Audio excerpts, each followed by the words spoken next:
नाज़रीन ग्रामी, बस पहाड़ी इलाके से गुजर रही थी। अचानक बिजली चमकी, बस के करीब आई और वापस चली गई। बस आगे बढ़ती रही। आध घंटे बाद बिजली दोबारा आई। बस के पिछले हिस्से की तरफ लपकी, लेकिन वापस चली गई। बस आगे बढ़ती रही। बिजली एक बार फिर आई और वो इस बार दाईं साइड पर हमला आवर हुई, लेकिन तीसरी बार भी वापस लौट गई। ड्राइवर समझदार था। उसने गाड़ी रोकी और ऊंची आवाज में बोला, भाइयों, बस में कोई गुनाहगार सवार है। ये बिजली उसे तलाश कर रही है। हमने अगर उसे न उतारा तो हम सब मारे जाएंगे। बस में सरासीमगी फैल गई और तमाम मुसाफिर एक दूसरे को शक की नजरों से देखने लगे। ड्राइवर ने मशवरा दिया, सामने पहाड़ के नीचे दरख्त है। हम तमाम एक एक करके उतरते हैं और उस दरख्त के नीचे खड़े हो जाते हैं। हम में से जो गुनाहगार होगा, बिजली उस पर गिर जाएगी और बाकी लोग बच जाएंगे। ये तजवीज काबिले अमल थी। तमाम मुसाफिरों ने इत्तेफाक किया। ड्राइवर सबसे पहले उतरा और दौड़कर दरख्त के नीचे खड़ा हो गया। बिजली आसमान पर चमकती रही, लेकिन वो ड्राइवर की तरफ नहीं आई। वो बस में वापस चला गया। दूसरा मुसाफिर उतरा और दरख्त के नीचे खड़ा हो गया। बिजली ने उसकी तरफ भी तवज्जो नहीं दी। तीसरा मुसाफिर भी साफ बच गया। यूं मुसाफिर आते रहे, दरख्त के नीचे खड़े होते रहे और वापस जाते रहे, यहां तक कि सिर्फ एक मुसाफिर बच गया। ये गंदा मजहूल सा मुसाफिर था। कंडक्टर ने उसे तरस खाकर बस में सवार कर लिया था।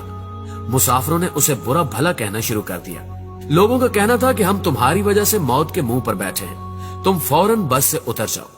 वो उससे उन गुनाहों की तफसील भी पूछ रहे थे जिनकी वजह से एक अजियतनाक मौत उसकी मुंतजिर थी। वो मुसाफिर उतरने के लिए तैयार नहीं था, लेकिन लोग उसे हर कीमत पर बस से उतारना चाहते थे। मुसाफिरों ने पहले उसे बुरा भला कहकर उतरने का हुक्म दिया, फिर उसे प्यार से समझाया और आखिर में घसीट कर उतारने लगे।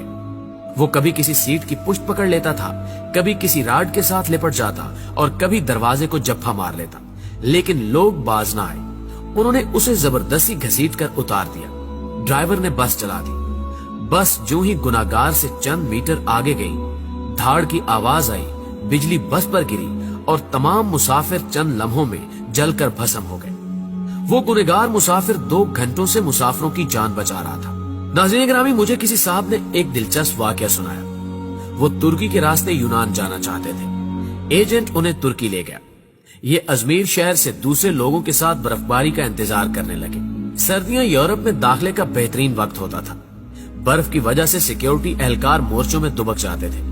बॉर्डर पर गश्त रुक जाता था और एजेंट लोगों को कश्तियों में सवार करते थे और उन्हें यूनान के किसी साहिल पर उतार देते थे। ये एजेंटों की आम प्रैक्टिस थी। उन साहब ने बताया कि हम तुर्की में एजेंट के डेरे पर पड़े थे। हमारे साथ गुजरांवाला का एक गंदा सा लड़का था। वो नहाता भी नहीं था और दांत भी साफ नहीं करता था। उससे खौफनाक बू आती थी। तमाम लोग उससे परहेज करते थे। हम लोग दिसंबर में कश्ती में सवार हुए। हम में से कोई शख्स उस लड़के को साथ नहीं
मैं गाड़ी में सवार हुआ और जाते ही उसे गले लगा लिया।